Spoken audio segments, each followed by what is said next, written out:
think we talk about why it's not the free-to-play model that's an issue. It's corporate profit incentives. That's the problem. Okay, so hear me out. We have the older model, right? We have the model of, I'll call it like the theme park model, where you pay for your ticket in, right? You pay your $60, you pay your $40, you pay your $20. You pay your money, you get into the game, you get access to the game, and then you have the whole game to just run around and do everything you could ever want with it. It's yours. Where this breaks apart is that under the theme park model, your ticket only lasts for a day, right? But when you purchase a game, when you purchase a product, that product is now yours. You are now the owner of that product. Now, that doesn't mean that you can distribute that product. If you purchase a copy of a book, let's say Alice in Wonderland, if you purchase Alice in Wonderland, that does not give you distribution rights or copyright holder rights. And what that means is that the copyright holder owns those letters in that order, right? Those letters in that order make Alice in Wonderland. And if you want to get weird with it, technically the intellectual property, so you can't make an Alice in Wonderland movie that's not those letters in that order, because the copyright holder needs to be compensated. That's how our current system works. But that item that you purchased, that product that you purchased, is yours. No one can, the company that made that product is not allowed to just take it from you or modify it because it's yours now. Now, you may be thinking to yourself, well, when you purchase a book on Amazon's Kindle digital storefront, right? When you have your Kindle and you go to the shop and you buy Alice in Wonderland, what you are doing is you are purchasing a license to access that material. Not the same as purchasing a product. I'm sure that Steve and I are gonna, editor Maddie, figure out what to do here. So purchasing a license to a digital good, purchasing a license to access material is not the same as purchasing a product. Those are two different things. And the corporations that have come up with this distinction are really invested in making sure that those two things are very distinct.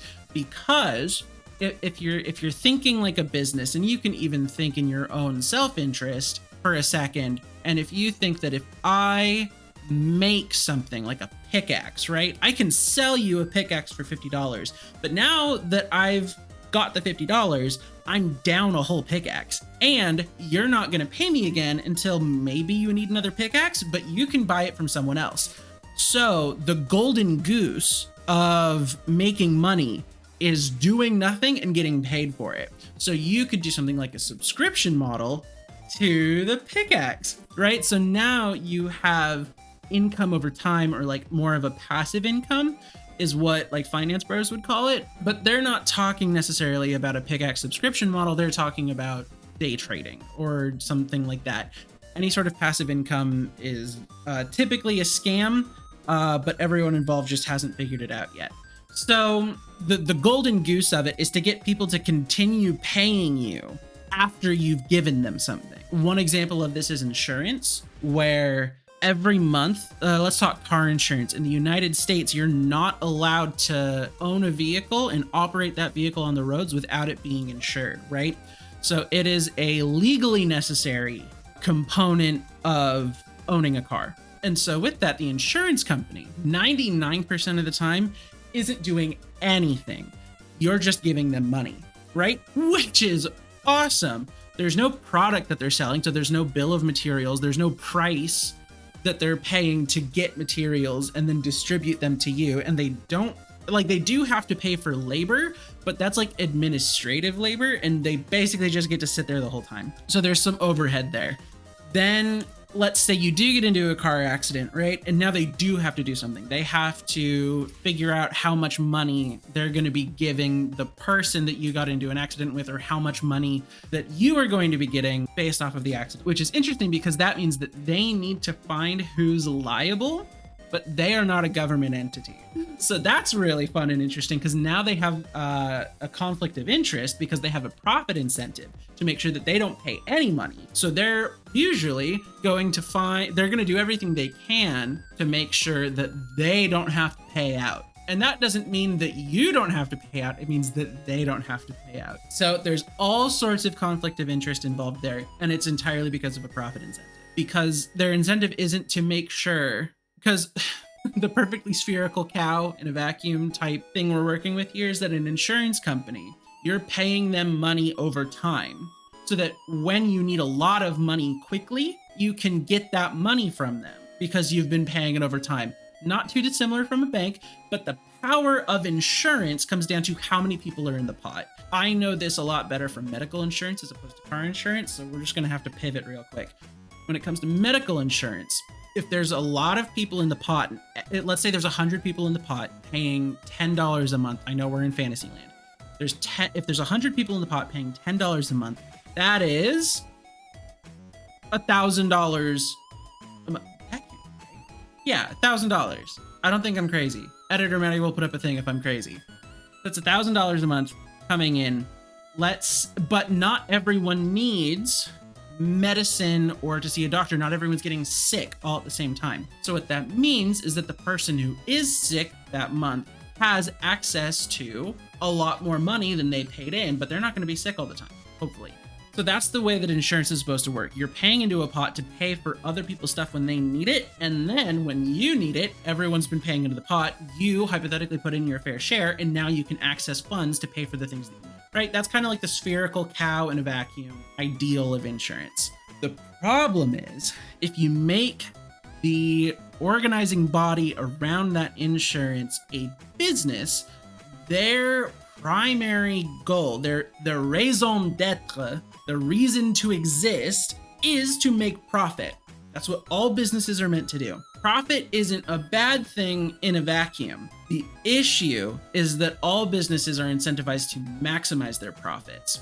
And if that business has investors, they now, by law, have a fiduciary duty, LOL, to those investors to make sure that they receive a profit, right? If you do something as the runner of the business, as the CEO, as the whatever, if you do something, if you make an action that hurts the business's profits, even in the short term, you can be sued for doing that because you have betrayed your fiduciary duty to your investors. Fiduciary just means like financial, right? They come from the same thing. So how the hell does this relate back to the games industry, especially now that I want to talk about free-to-play things? All video game companies are a business, which means their goal is to make money.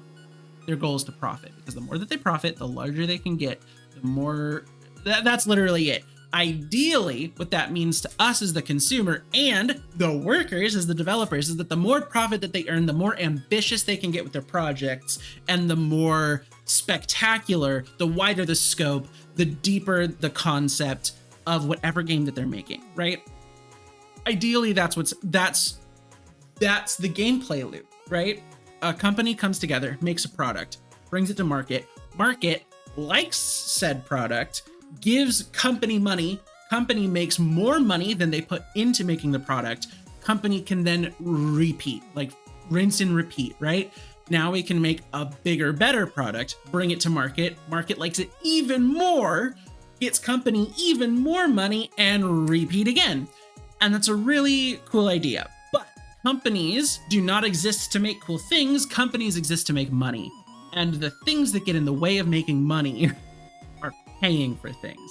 If you have to pay for raw materials to make a pickaxe, if you have to pay the person to put the pickaxe together, that means that you don't get, that's that amount of money that you as the business owner don't get to keep. So the business makes less money the more it has to pay for stuff along the way to making the product. Not necessarily a problem, except we live in a Moneyball world. For anyone unfamiliar with Moneyball, I think it's a movie about a real life thing that happened where a baseball team was a total underdog. The person who was managing the team decided to, instead of looking holistically at a player, being like, this is a really good player, we'll pay lots of money for them. This is a really bad player, we'll pay less money for them. What they did is they looked at the statistics that were being gathered about the game of baseball, because there's a lot of statistics that are gathered in the game of baseball. And what they did is they min-maxed their way to making a team, like a really good team, for very little money, because they were undervalued players, because holistically they weren't necessarily as good. So he came in, made like the C team, and then trounced everyone because he min-maxed for the stats that he needed for each position on the team. And that blew up, because you can do that with anything. And now let's pivot to something like the stock market, which is legalized gambling for the wealthy. With that, you're now not just looking for a company to be healthy to invest in, because that's a safe investment. If you see that a company is healthy, that their profits are stable, but they're consistently making profits, that's a really safe bet. If you put your money into that, you know that your money's going to grow by the time you take it out.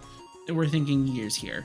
That's really safe. But the problem is, it's not a lot of money, because at worst, your money stays neutral because of things like inflation. When you have cash, that money devalues over time because of inflation. If you pull out $20 in 2015 and you put that $20 bill under your bed and then pull it out again in 2023, that $20 is going to get you way less eggs. It's going to get you way less milk. Get you way less toilet paper if you pulled it out in the middle of 2020. Like, that $20 is losing value the entire time you have it as cash. So if you have money and you want to make sure that in the future you still have money, you don't want it as cash, so put it in a bank account, right? Issue there is that interest rates at banks, so you give a bank money, they lend that money out to other people. Think business loans, student loans, personal loans, credit cards. They lend that money out, and then when you need money, you pull it back out. But the money, while it's in the bank, is doing other things, and so you get a little slice of the pie on that action. But interest rates are almost never, I can't think of a time, I could be wrong, I'm not like a financial historian, but interest rates are almost never larger than inflation. So putting it into the bank is a bad investment. So what's a good place to put the money? A good place to put the money is somewhere where you know it's going to be bigger fast. And what the stock market does is it puts money into companies that have increasing profit. So now we're not just talking about a fast moving car, we're talking about an accelerating car. So everyone puts their money into the car that's accelerating. Issue is, just like a car, you can't accelerate forever. You're eventually going to plateau and you're going to hit your speed limit. You're going to hit a financial speed limit and there's not going to be any growth anymore. But we haven't figured that out yet as like a society and an economy. And so this is the third time I've said this. Hopefully I'll actually do it. Let's bring that back to video games. Video games cost a lot of money to make nowadays. If you're doing a photorealistic video game, you need really good artists. You need really expensive machines for those artists or to take pictures. Like, the expense of the machines that are going to help make that video game are really expensive. And the cost of the people that know how to use those machines really well to make your video game are going to be really expensive. So there's a lot of things. That is a really low pony. Gross. There's a lot of things that are getting in the way of the company and their profits, right? So what can you do? Especially if you're selling a $60 game and you're only going to get that $60 once per copy. There's a finite number of people in the world, okay? So you can only get so many multiples of $60. That is not an accelerating profit margin, because to accelerate your profit margin with that, you need to sell like multiples, like 10 times as many copies of the game the next time you make it, which means you need a growing audience. That's really hard to do. It's possible. You can make a really good game, market it really well, get really good traction, get really good word of mouth, and bada bing, bada boom, you've got a growing game. But that's hard. It's not hard. It's to get everyone that is playing your game to keep paying for your game. What is a great example of this? World of Warcraft. World of Warcraft and their subscription model. So you can like play for free for a hot minute, but then to keep playing the game and to keep playing like the expansion that they come up with, you have to pay for the expansion and you have to pay for like essentially in-game time. I haven't played World of Warcraft, but culturally, I know that it's a thing, right? I know Final Fantasy XIV is like bigger at time of filming, but like historically, there's nothing as big as World of Warcraft. So you're a game company and you're a game company, which means your job is to make profit and make the most amount of profit and spend the least amount of money doing so.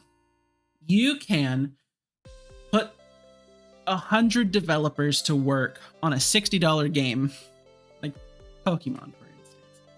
And the people who are playing it are going to buy 1, maybe 2 copies of the game because there's some weirdos out there. But you can basically expect half of the people on Earth to buy 1 copy. Or you can make the game free to play so that everyone can start playing it. You monetize really easy to make content. So you got those 100 developers. They made that game. You haven't made any profit yet. But now, same amount of people buy the game, just in this hypothetical spherical cow in a vacuum. Now, you can get a lot of those players to keep paying you money over time. Circle back to Overwatch. Overwatch 1. $40 game? I think 60 at time of launch. When I bought it, it was 20. I basically bought it on sale. I bought it twice. I bought it for Xbox and I bought it for PC. Now, that $20 they got from me one time, and I played that game a lot, right? I put, let's say for hypotheticals, let's say I put 300 hours into the game.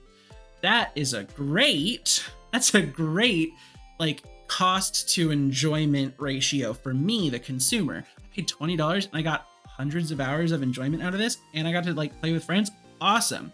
The company lost a lot of potential money, right? They lost a lot of potential money by not making it free to play, a la Overwatch 2. Now this game is free to play, meaning everyone can install it everywhere. And when you play it, they can sell you skins. Now, what are the going prices for skins? Anywhere from $10 to $30.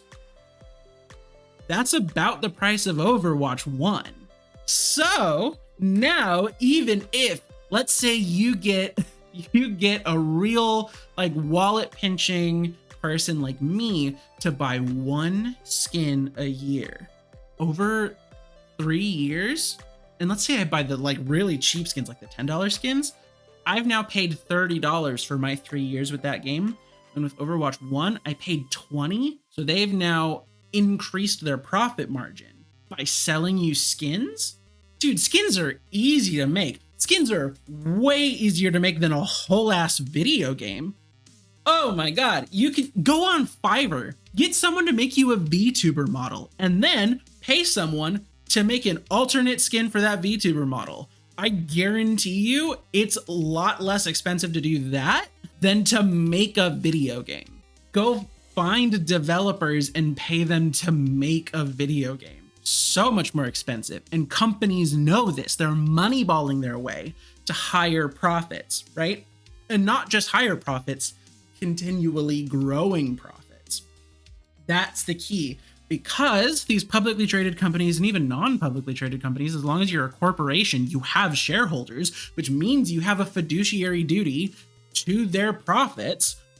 So you have no choice but to make the decision that is in the best interest of those profits continuing to grow. And that's a problem. Not saying that the free-to-play model is the problem, because we've been having issues with the gaming industry and the decisions they're making since before the free-to-play model, since before Fortnite, who like really pushed the free-to-play model. Things like League of Legends existed before that, but Fortnite is like the catalyst to some serious change. The first battle royale that really made waves was PUBG or DayZ. I think it was DayZ. DayZ watched so PUBG could run, right? Now with that, both of those games were pay to play. You had to buy the game and then you could play the battle royale. Fortnite comes in, makes it free to play, sells you skins, exploding profits, infinitely accelerating profits. In fact, their profits are still accelerating with that game, which is crazy because it's not even in the cultural zeitgeist anymore. right? We make fun of kids for playing Fortnite now, but it's still making money in a big way. So when you have a fiduciary duty to your shareholders to make a profit, your hand is forced to follow the money-making trend as best as you can. Before this, with loot boxes, again, they had a fiduciary duty to make as much money for their shareholders as possible, which means that even if loot boxes didn't fit in the game, they had to figure out a way to put it in there. Because otherwise, someone's getting sued. Probably not the developers. The developers are told what to make. So whoever's telling the developers what to do is the person who's in big trouble there. Rich people do everything they can to make sure that they do not lose any of their money or any of their power. So they're going to make it everyone else's problem. So all of this to say, it's not that the free-to-play model is bad. It's not that selling skins by itself is bad. It's not even that making a game that you have to buy to be able to play is good. The problem is that all of these models must be corrupted to be as profit-driven as possible in the short term because of US law and how our economy works and how corporate law works. Not a lawyer, not a legal historian, but I know enough to be able to say that. And it's a problem. It's a problem because good art in our societies exists not because of the advancements, the opportunities, the technology that capitalism has given us. It exists in spite of it because there's no profit incentive. There's no money in making a cool thing, at least not in the short term. And that short term is what they're legally bound to do. So I think that's going to be it for this segment. Thank you so much for watching. If you're still here, if you're watching this segment, I really hope I edited that down to be palatable, at least a little bit. Yeah, thank you so much for watching. Do the shill things. I don't even want to say it. That feels gross. And yeah, thank you so much. Have a lovely rest of your day, night, morning, weekend. I don't know. Do your thing. Have a lovely time. Thank you so much.